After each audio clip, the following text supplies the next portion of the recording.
কারোর সাথে আমার কারোর সাথে শত্রুতা নেই, সে আমার শ্বশুর বাড়ির লোকজন বলো, আমার বাপের বাড়ির লোকজন বলো, কারোর সাথে মিত্রতা নেই। শুধুমাত্র ওপরওয়ালার সাথে মিত্রতা আছে। উনি আমাকে পৃথিবীতে পাঠিয়েছেন, আমাকে যার যার সেবা করার হবে আমাকে দিয়ে তিনি কুড়িয়ে নেবেন। ঈশ্বর সেবা করবো, মরে যাব, পৃথিবী থেকে চলে যাব। এই জন্যই পৃথিবী এমন কাউকে দুঃখ দিয়েছিলাম, প্রেম করে ছেড়ে দিয়েছিলাম, বিয়ে করিনি। ভালো একটা পরিবেশে জন্ম নিই, এই হচ্ছে এই জন্ম আমি ভালো পরিবেশ পেয়েছি, সব পেয়েছি যেন আরও আরও। আমার ডালিয়া খিচুড়ি, শাশুড়িকেও আজকে ডালিয়া খিচুড়ি করে দিয়েছি, কারণ ওরা জানো তো, আমার একটা জিনিস খুব মনে হয় যে আমরা যে বয়সটার মধ্যে দিয়ে যাচ্ছি, এই বয়সটা যতক্ষণ না কেউ পেরোচ্ছে ততক্ষণ কিন্তু আমাদের যে এখন যে ফেজটা যাচ্ছে বা যে অনুভূতিটা যাচ্ছে সেটা কেউ রিয়েলাইজ করতে পারবে না। হ্যালো বন্ধুরা, সকলকে অনেক স্বাগত জানাচ্ছি আমার চ্যানেলে আরও একবার। আশা করছি সকলে খুব ভালো আছো আর আমিও খুব ভালো আছি। এখন বাজে দুপুর 2টো, এখন আমরা লাঞ্চ করব। তো লাঞ্চ আজকের আমাদের যেহেতু একাদশী, তো আমাকে এক বন্ধু জিজ্ঞেস করছে তোমাদের কিসের অসৌচ, হয়তো সেই বন্ধু আমার নতুন জয়েন করেছো। তো তাকে বলি আমার শ্বশুরমশাই মারা গেছেন মার্চ মাসে। তো মার্চ, এপ্রিল, মে, জুন, জুলাই 4 মাস হয়েছে মারা গেছে। তো 1 বছর তো আমাদেরকে এখন ইয়ে করতে হবে, মানে অসৌচ পালন করতে হবে। আর দাঁড়াও, তোমাদের একটা জিনিস দেখাই, 1 সেকেন্ড। লাইটটা না খালি পড়ে পড়ে যাচ্ছে, মানে কালকের ওই এই দিকের যে লাইটটা ছিল সেটা মানে ফেটে গেছে, ফেটে পুরো ইয়ে হয়ে গেছিলো। মানে তো কিছু ব্লাস্ট হলে না সঙ্গে সঙ্গে ইয়ে চলে যায়, মানে কারেন্টটা অফ হয়ে যায়, বন্ধ হয়ে যায় ওখান থেকে, মেন থেকে। তো ওই হয়েছিল। নতুন লাইট লাগিয়েছি, এই সাইডটা দিয়েছি এবার, যাতে কিচেনটা একটু অন্যরকম লাগে। দেখাই, ইয়ে কি ভালো লাগছে না? এই দিকটা ভীষণ চোখে লাগতো, অনেকেই বলতে পায় মানে একটু ভালো করে আলোটা দাও। তো এইভাবে দিয়েছি ওপর দিক দিয়ে, এখন ভালো লাগছে না আলোটা? বেশ একটা মানে কি বলবো, চোখের আরাম লাগছে না? নাকি আগের লাইটটাই ভালো ছিল আমাকে বলবে, তাহলে আমি চেঞ্জ করে দেবো, এই সাইড দিয়ে দেবো। আর এই সাইড থেকে আর একটা ইচ্ছা আছে কেনার, দেখা যাক। তো আজকে তোমাদের সাথে শেয়ার করেছি কিচেন অর্গানাইজেশন। আমি ভেবেছিলাম আজকে সকাল থেকে ব্লগ শুরু করব, কিন্তু পারিনি। আজকে আয়ুষ্মানের না ইয়ে ছিল, প্যারেন্টস টিচার মিটিং ছিল। ঘুম থেকে উঠেছি আমি তখন কটা বাজে, 7:20। 7টে, মানে শনিবার দিনটা তো ছুটি থাকে না। এবার কালকে রাত অবধি অনেক কাজ করেছি, সব সেরে টেরে শুতে অনেকটা লেট হয়ে গেছে, এডিট করেছি। আর কালকে রাতে আমার ঘুমই আসছিল না, কেন জানো? আমি কালকে বাসি নাইটিটা ছাড়িনি, মানে সন্ধ্যাবেলা থেকে যে নাইটিটা পরেছি সেটা পরেই শুয়ে পড়ছি। এত ক্লান্ত লাগছিল না, ভালোই লাগছিল না। তারপরে এত আমি বাজে বাজে স্বপ্ন দেখছি, এটা আমার সাথে হয় নাকি সবার সাথে আমি জানি না। আগে হতো না, এখন হয় আমার এই সমস্ত, আমি জানি না কেন। আমি এত বেশি স্পিরিচুয়াল হয়ে গেছি না এখন, আমি নিজেই হয়েছি, কারোর দোষ না সেটা। আমি নিজেই এত বেশি স্পিরিচুয়াল হয়ে গেছি যে ভালো মন্দ আমি ভীষণ বুঝতে পারি, ভীষণ। কে আমার সাথে ভালো মনে কথা বলছে, কে আমার খারাপ চাইছে, বা কে আমার জন্য সেফ, সে যতই মিষ্টি মুখে কথা বলুক না কেন, আমি তার থেকে এড়িয়ে যেতে পারি, এড়িয়ে যাই। মানে আমি অন্য কোনো রকম ঝামেলা ঝগড়া ঝঞ্ঝাট কোনো রকম কিছু না করে আমি তাকে এড়িয়ে যাই। তো এটা জানি না কেন, এটা খুব খুব বললেও তোমার হয়েছে মোটামুটি 3-4 বছর ধরে এই জিনিসটা আমি ফেস করছি, মানে আমার হয়েছে। আর আমি ফেক কাজ করতে পারি না, মানে ওকে আমার পছন্দ হচ্ছে না, তাও ওর সাথে আমি বন্ধুত্বসুলভ আচরণ করবো, ওর সাথে সম্পর্ক রাখবো, এই জিনিসটাও আমি করতে পারছি না। কিছু না কিছুভাবে আমি সরে আসতে, যেন আমার যেন কেউ যেন পেছন থেকে টেনে আটকে দিচ্ছে, কিছুতেই তার সাথে আমার পরিষ্কারভাবে আর কথা বলতে। আমি চাইছি যে অন্তত টাইম স্পেন্ড করি তার সাথে, কিন্তু আমি পারছি না, ওখান থেকে আমাকে সরে আসতেই হচ্ছে। তো গতকাল আমাকে একজন কমেন্ট করেছিল, আমি কমেন্টের উত্তর রিপ্লাই ওখানে দিইনি, আর আমি এসব কমেন্ট রাখিও না সত্যি কথা বলতে কি। ওই যে বললাম এখন আমি অত্যন্ত স্পিরিচুয়াল হয়ে গেছি, কিন্তু কিছু ক্ষেত্রে আমার বলাটা উচিত। এটা আমারই বক্তব্য ছিল। যখন আমার দিদিদের সাথে ঝগড়াঝাটি হয়েছিল, আমাকে অনেকেই জিজ্ঞেস করতো কি হয়েছে, তোমার বাপের বাড়ির সাথে তুমি যাও না কেন? তখন আমি সবসময় বলতাম, দেখো আমি যদি ওদের কথাগুলো বলি তাহলে কিন্তু তোমরা মানে ওদের সাথে আমার কি হয়েছে আমি কিন্তু আমার দিক থেকেই বলবো, তোমরা কিন্তু ওদের কথাগুলো জানতে পারবে না যে ওদেরও কোনো বক্তব্য আছে কিনা। তবে কখনোই তোমাদেরকে বলিনি। সে আমাকে কালকে হঠাৎ করে, আমি যখন বলছি, মানে আমি যেহেতু খুশি, আমার বার্থডে সেলিব্রেট হলো এবছর, যে তোমরাও অনেকে বলছো পাই পাচ্ছ এটাকে লুটে পুটে নাও, সত্যি লুটে পুটে নিই আমি। আর সত্যি বলতে পাইনি বা আমার জন্য করেনি জীবনে আমার কোনো আফসোস নেই। আমাকে ভগবান যা দিয়েছে কোনো মানুষের ক্ষমতা ছিল না সেই জিনিস দেওয়ার। আমি তোমাদের সাথে শেয়ার করি আমার ফিলিংস, আর কিছুই না। নাহলে এমন প্রচুর মানুষ আছে, প্রচুর আমার চেনাশোনা বন্ধুরাই আছে যাদের জীবনে অনেক বেশি স্ট্রাগল, পয়সা আছে, সব আছে, কিন্তু জীবনে কষ্টটা কেউ ভোগ করতে পারে, মানে যে একটা অন্তরের কষ্ট সেটা কেউ নিতে পারে না। আর আমি এমন একটা মানুষ, আমার দুঃখের কথা এই যে যে বলেছে আমাকে এভাবে, সে আমার থেকে বয়সে ছোট, এগুলো বলতে হয় কখনো কখনো। কারণ আমি এখন ডেলি ব্লগ দিই না, সত্যি কথা বলতে কি। আর আমি পার মান্থ এখন ইনকামও করি না, আর ইনকামটা কোনোদিনই আমি ফার্স্ট প্রায়োরিটিতে রাখিনি। রেখেছি, আমার বন্ধুগুলো হয়েছে প্রচুর, যারা আমাকে ফোন করে, আমার সাথে প্রচুর কন্ট্যাক্টসে আছে, সব সময় বলে ব্লগ দিচ্ছ না, 3-4 দিন হয়ে গেলে ব্লগ দিচ্ছ না, ব্লগ ছেড়ে দেবে নাকি, এত কষ্ট করে এখানে এসছো। এই মানুষগুলোকে অর্জন করেছি। তো সবার সাথে সবসময় হয়তো আমি কন্ট্যাক্ট করতে পারি না, কিন্তু তারা, আমার নাম্বার তাদের কাছে আছে, আমার ভালো চায় তারা। কে চায় গো আজকালকার দিনে? কে আমাকে চেনে না, আমার কাছ থেকে তাদের কোনো স্বার্থ নেই, কে বলবে? আমার নিজের লোকেরাও বলবে না যে কেন ব্লগ করছিস না, কেন, বরঞ্চ নিজের লোকেরা বলে এসব করে কি হবে, এসব করা ছেড়ে দাও বলে। হয়তো বড়জন সবসময় একটু আদর বেশি পায়, তাই বলে কি আমার মা বাবা আমাকে আমি বাবার ভালোবাসার পাত্রী ছিলাম, কিন্তু বড়জন সবসময় বড়জনই হয়। তো তাতে আমার কোনো খেদ নেই। তো অবশ্যই বড়জন তো একটু ভালোবাসার ইয়েটা বেশি পায়, তার জন্য কোনো, তা বলে কি আমি ভালোবাসা পাইনি, যথেষ্ট ভালোবাসা পেয়েছি। কিন্তু কোনো দিন আমার, সেটা আমার বাড়ির লোকও জানে, আমার কোনো দিন বড় করে জন্মদিন পালন এগুলো হয়নি। বন্ধুদের দেখতাম, আমি বলতাম মাকে আমার হয় না, আমার একটা খেদ থাকতো, সেই খেদ আমার ছিল, সেই ছোটবেলা তো আমার ফিরবে না, সেই ছোটবেলা তো আমার কেউ ফিরিয়ে দিতে পারবে না। এখন যে যত বড় করেই সেলিব্রেট করুক না কেন, আমি ছোটবেলায় সাইকেল চাইতাম, ভয় পেতাম পাছে কিছু একটা হবে, কিন্তু এখন আমি বড় হয়ে সাইকেল চালাতে পারবো না, তো আমার নিজেরই ভয় ঢুকে গেছে। আমি যদি তখন সাইকেল চালানোটা শিখে নিতাম, যদি আমাকে ভয় না, মানে বাবা মা যদি নিজেরা ভয় না পেয়ে আমাকে একটু সাহসের সঙ্গে যদি সাইকেল চালানোটা শেখাতো, আজ আমি স্কুটিও চালাতে পারতাম। কখনো বলছি তো, আমি কখনো কোনো জিনিস নিয়ে আমার রিগ্রেট নেই। আমি জীবনে যা করেছি, আমি সবসময় বলি আমি নিজের পাপের ফল ভোগ করেছি, নিজের কষ্ট ভোগ করেছি, নিজে অল্প বয়সে পাকামি করে বিয়ে করেছি, না কিছু চিন্তা ভাবনা করে। আমি, আমার জীবনে কোনো রিগ্রেট নেই, যা করেছি নিজের দোষে হয়েছে, নিজের ইয়েতে হয়েছে, মানে নিজের দোষে। কেউ কেউ দোষী নয়, কেউ মানে আমার ভোগান্তি বা আমার কষ্ট, এটা আমার ক্ষেত্রে না, প্রত্যেকের ক্ষেত্রে প্রযোজ্য। আমরা সবাই অনেকেই বলি এর জন্য আমার ওই হয়েছে, ওর জন্য আমার ওই হয়েছে, কিচ্ছু না, সবাই নিজের দোষে। এই কথাটা কে কে আমার সাথে এগ্রি করবে? এই কথাটা আমার সাথে, আমার ছেলে যখন কিছু দুষ্টুমি করে কোনো বন্ধু বান্ধবের সাথে, আমার ছেলের ম্যাক্সিমাম বন্ধুদের মা আছে যারা যারা একসাথে পড়তে টড়তে যায়, সবাই কিন্তু নিজের সন্তানেরই, আমিও তাই, আমি আমার সন্তানকেই দোষ দিই সবসময়, তুই দুষ্টু, তুই বদমাইশ, তুই করেছিস এই জিনিসটা, না হলে তোর সাথে কেন করবে। কিন্তু লিমিটেড কিছু মা আছে নিজের সন্তানের দোষটা কিছুতেই দেখতে পায় না, যে আমার সন্তান বাইরে এই কথা বলছে, এইগুলো আদার্স মারা কিন্তু ঠিক জানতে পারছে, ঠিক তাদের কানে আসছে। এইগুলো সবাই নিজের দোষটা ধরা না ভীষণ ভীষণ বড় একটা গুণ, ভীষণ বড় একটা গুণ। এবার আমি সবসময় নিজের দোষটাই দেখিয়েছি, বা আমার কষ্টটাই, কেউ দোষ নয়, কারোর দোষ নয়, সবসময় বলেছি আমি আমার ভোগান্তিতে ভুগেছি। তো ভালো, ক্রিটিসাইজ হব না কেন, নিশ্চয়ই ক্রিটিসাইজ হব, কিন্তু এমন কিছু কথা আমি কখনো শেয়ার করিনি যে কারোর জন্য আমার কিছু হয়েছে, আমি পাইনি আমার কপালে। আমি তো বলেছি আমার ভাগ্যে নেই, আমার ভাগ্যে কিছু মানুষের আছে কিছু না চাইতেও সে সব পেয়ে যায়। আমার নিজের চোখে দেখা সততার সও নেই তার মধ্যে, সব পাচ্ছে, সব পেয়েছে।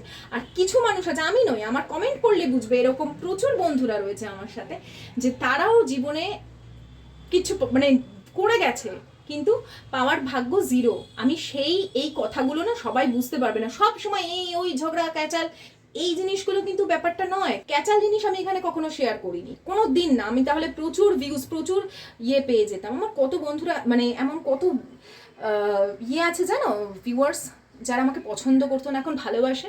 কখনোই কাউকে, আমি সব সময় স্পিরিচুয়াল জিনিসে বিশ্বাস করি, আমার কর্মের জন্য আমি পাই না।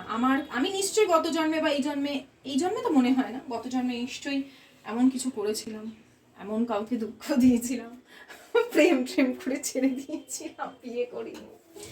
হ্যাঁ, কিন্তু এই জন্মে আমি বলবো না। এই দেখো, এই জন্মের আমি যদি বলি, এখন কেউ যদি পুরনো ভিডিও দেখে বলে, দেখো একটা কথা, ব্যাপার হচ্ছে, আমার যদি কাউকে পছন্দ না হয়, সেখানে তো আমি ন্যাচারালি না করবো, তাই না, ডিনাই করবো, আমি তো তার সাথে অভিনয় করতে পারবো না। তো সেইটা যদি কেউ ধরে সেটা আলাদা কথা, সেখানে আমাদের কিছু বলার নেই। কিন্তু আমি যদি গত জন্মে এরকম হয়, আমি কাউকে ঠকিয়েছি, খুব ঠকিয়েছি, তারপর আমি হয়তো ভোগ করছি এখন।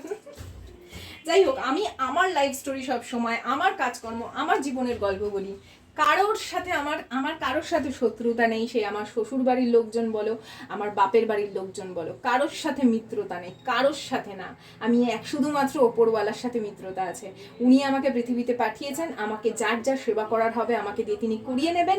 ঈশ্বর সেবা করব, মরে যাব, পৃথিবী থেকে চলে যাব। এই জন্যই পৃথিবীতে এসেছি। এই জন্মে কার্মিক অ্যাকাউন্ট আমি ভালো করতে চাই, খুব ভালো করতে চাই, যেন আমাকে জন্মই না নিতে হয় সব থেকে ভালো। আর যদি জন্ম নিও, যেন ভালো একটা পরিবেশে জন্ম নিই। এই হচ্ছে, এই জন্ম আমি ভালো পরিবেশ পেয়েছি, সব পেয়েছি, যেন আরো আরো আমার মনটা দরাজ হয়, আরো যেন আমি যে মানুষ হয়ে জন্মালে যে মন নিয়ে, একটা বাজে মন নিয়ে জন্মেছি, সেই বাজে মন নিয়ে না জন্মাতে হয়। তো এই, আর আমি কিন্তু আমার একার কাহিনী এখানে বলি না, আমার সাথে এত বন্ধুরা রিলেট করে, কারণ আমি সবার গল্প এখানে বলি। বাবা, প্রচুর বড় বড় কথা বলে ফেললাম, প্রচুর বড় ভিডিও হয়ে যাচ্ছে। আজকের হচ্ছে ডালিয়া করেছি, তার সাথে করব সাবুর পাঁপড়। জানি না এত বড় ব্লগ আমি কিভাবে আপলোড করব, এত বকে ফেললাম। চলো, এই দেখো সাবুর পাঁপড়া নিয়েছি। আজকে সাবুর পাঁপড় হবে, ডালিয়া খিচুড়ি, শাশুড়িকেও আজকে ডালিয়া খিচুড়ি করে দিয়েছি, কারণ ওরা না দুপুরবেলা লুচি খায়। আমি সেদিনই মাকে বলেছিলাম যে তোমার যদি লাগে তুমি বলবে, আমি করি তো। আমি, কারণ আমরা লুচিটা কমই খাই, লুচি হজম মানে গ্যাস হয়ে যায় আমাদের প্রচণ্ড। তো মাও বলছিল মায়ের শরীর অত ভালো লাগে না, তো মাকে আমি দিয়ে দিলাম, মা একটু তাড়াতাড়ি খায়। ওদের ঘরে সবাই তাড়াতাড়ি খায়, আমার মতো লেটলতি কেউ না। আর এইখানে আমার সব বড় বড় বাসন থাকে, কিন্তু কোনো জায়গা আমি ইউটিলাইজ করি না এমন না, ছোট জায়গার মতো সব ইউটিলাইজ করি। এই যে আমার পোড়া কড়াই, এর মধ্যে পাঁপড় ভাজা, লুচি ভাজা, এই সব হয়। বড় ব্লকটা বড় হলে কেটে কেটে দুখণ্ডে দিয়ে দেবো। কিছু মা, একটা নেন কোনো, আমার সাবুর পাঁপড় তুমি খাবে না ছানা বাচ্চা? এটা কি করেছিল? এটা পরোটা করেছিলাম। এটা কি করেছিল? এটা ডালিয়া করেছিল। ডালিয়া করেছি, রায়তা আছে। আর কিছু? রায়তা ওটা না, ওর হাত ধো, হাত ধো, হাত ধো, হাত ধো, হাত ধুয়ে যাও, এখানে হাত ধুয়ে যাও। আচ্ছা ধো ধো। যদি বড় হয়ে যায় দুখণ্ডে দিয়ে দেবো, ঠিক আছে? দেখো, আমি আমার ভিডিওতে সবসময় সংসারে কাজকর্ম দেখিয়েছি, কিন্তু এখন একটা বয়সের পর, একটা বয়স যতক্ষণ না তুমি পেরোচ্ছ, তুমি কখনোই শান্ত হতে পারবে না। তোমার সব কিছুর পেছনেই একটা মনে হবে এর দোষ, ওর দোষ। এই এখন এসে মনে হয় কারোর কাছে কিছু ডিমান্ড করবার থেকে নিজের অনুভূতিগুলোকে চেপে রেখে মনের মধ্যে শান্ত থাকা ভালো, ওতেই শান্তি। আর সেই জিনিসই আমি আমার ব্লগে শেয়ার করি। কারোর প্রতি কোনো অভিযোগ নেই, আমাকে কেউ খুব মানে আমি খুব অসহায় বা আমাকে সবাই ঠকিয়েছে, এরকম কোনো মনোভাব আমার ব্লগে নেই। আমার বেশ কিছু বন্ধু আছে যারা আমার রেগুলার ব্লগ দেখে, যারা রেগুলার দেখে, তারা আমার সাথে জীবনে একটা কানেকশন পায়, তাই দেখে। আমি তাদের জন্য আমার অনুভূতিগুলো শেয়ার করি এবং একে অপরের সাথে অনুভূতিগুলো আমরা আদান প্রদান করি। তো সবার জন্য সব ব্লগ নয়, আমার ব্লগ তো সবার জন্য নয়, এটুকু আমি জানি। আমার বয়সী যারা আছে বা আমার বয়সের কাছাকাছি চলে এসেছে বা আমার বয়স পেরিয়ে গেছে, তারা ভীষণভাবে আমার সাথে কানেক্ট করতে পারে শুধুমাত্র আমার অনুভূতিগুলো আমি শেয়ার করি বলে। আর না হলে এই কাজ আমার থেকে বহু গুণ, আমার প্রচুর ভিউয়ার্স আছে, প্রচুর আমার দর্শক বন্ধুরা আছে যারা আমার থেকে অনেক ভালো কাজ পারে, অনেক বেশি গোছানো। তো অবশ্যই নিজের রুটিন তো আমি শেয়ার করি। কখনো কখনো আমার বন্ধুদের অলসতা আসে, তখন আমি আমার রুটিনগুলো দেখালে তাদেরও কাজের একটা গতি আসে। বা এই যে ছোট ছোট জিনিস যেগুলো কিনে আমি অর্গানাইজ করি, এই জিনিসগুলো মানুষ জানতে পারে। আর আমি তো ভালোবাসি আমার ঘরদোরকে সাজিয়ে গুছিয়ে রাখতে। কোনোভাবেই কোনো মানুষের নেগেটিভ কমেন্টে কিন্তু আমি দুঃখ পাই না। এখন এমন একটা পজিশানে চলে এসেছি বা এমন একটা বয়সে এসে গেছি, নেগেটিভ কমেন্ট কেন, নেগেটিভ কথা কেউ আমাকে বললেও আমি দুঃখ পাই না। দুঃখ হয় তখন আমি ঈশ্বরকে বলি, কিন্তু বাস্তবের কথা বলছি, কিন্তু আমি কিন্তু খুব পজিটিভলি কথাগুলো নিই এবং সেই অনুভূতি শেয়ার করেছি। তো আমার কথা শুনে নিশ্চয়ই তোমাদেরও ভালো লাগবে যে সব কিছুর পেছনেই একটা নির্দিষ্ট কারণ আছে বা একটা অদৃশ্য হাত আছে যে আমাদের সব কিছু শিখিয়েছে। বিশ্বাস করো, তোমরা ভাবতে পারবে না আমি যে কীভাবে আজ যে জায়গায় আছি সেটা আছি তোমরা ধারণাও করতে পারবে না। আর সব কিছু তো পারিবারিক জিনিস বলা সম্ভব নয়, শুধু ভগবান ছাড়া, ভগবান না রক্ষা করলে আজ পায়েল থাকতোই না তোমাদের সামনে। পায়েল বলে কাউকে তোমরা দেখতেই পেতে না, চিনতেই পারতে না। যাই হোক, ওই দিকের টেবিলটা যে কতদিন অগোছালো ছিল তোমরা ভাবতে পারবে না। সেই অগোছালো টেবিলটাকে ভালো করে গুছিয়ে নিলাম। আর আবারও বলছি, একটা বয়স না এলে বোঝা যায় না যে জীবনে শান্ত হওয়াটা বা সব সময় সব কিছুর অভিযোগ করাটাই সব কিছু নয়। এই বয়সটা পেরোলে বুঝেছি যে প্রত্যেকটা ক্ষেত্রেই রাজনীতি আছে, সংসারেও আছে, বিভিন্ন সম্পর্কেও আছে, কিন্তু সেই রাজনীতিকে আস্তে আস্তে হ্যান্ডেল করতে আমরা শিখে যাই, কারোর প্রতি কোনো অভিযোগ না রেখে। আশা করি আমি আমার মনের ভাব ব্যক্ত করতে পেরেছি, ভালো লেগেছে তোমাদের, মজার ছলেই ব্যক্ত করেছি। আর সকলেই আমার বন্ধু বোন সকলেই। তো এই জায়গাটা পরিষ্কার করে একটা ছোট্ট করে গুছিয়ে নিলাম। তোমরা আমার কিচেনের সাজানো, মানে আমার কিচেন অর্গানাইজেশন যে ভিডিওটা আমি তোমাদের সাথে শেয়ার করেছি, তোমাদের খুব ভালো লেগেছে। হ্যাঁ, মানে সত্যিই কথা বলছি, আমি খুব মানে একদিনে না, মাথা খাটিয়ে খাটিয়ে খাটিয়ে খাটিয়ে আমি সব করি। একদিনে আমার মাথায় কিছু আসে না গো, যে আমি মানে বুদ্ধি বার করেই করে নিই তা না, আমার অনেক সময় লাগে। 3 বছর লেগে গেছে আমার সব কিছু গুছিয়ে ওঠাতে, এখনও আমি গুছিয়ে উঠতে পারিনি। তো অনেকে থাকে না ভীষণ ভালো অর্গানাইজেশন আইডিয়া থাকে, আমার নেই গো। মানে আমার সঙ্গে সঙ্গে সঙ্গে সঙ্গে আসে না, আমার সময় লাগে। হ্যাঁ, জিনিসপত্র আমি গুছিয়ে রাখি, এটা ঠিক, গুছানো থাকলে আমারই সুবিধা হয়। আবার অগোছালো করে দেয় আমার ঘরের মেম্বার্সগুলো, ভীষণ ভালো। তো আমার ঘরের মেম্বার্সগুলো ভীষণ ভালো।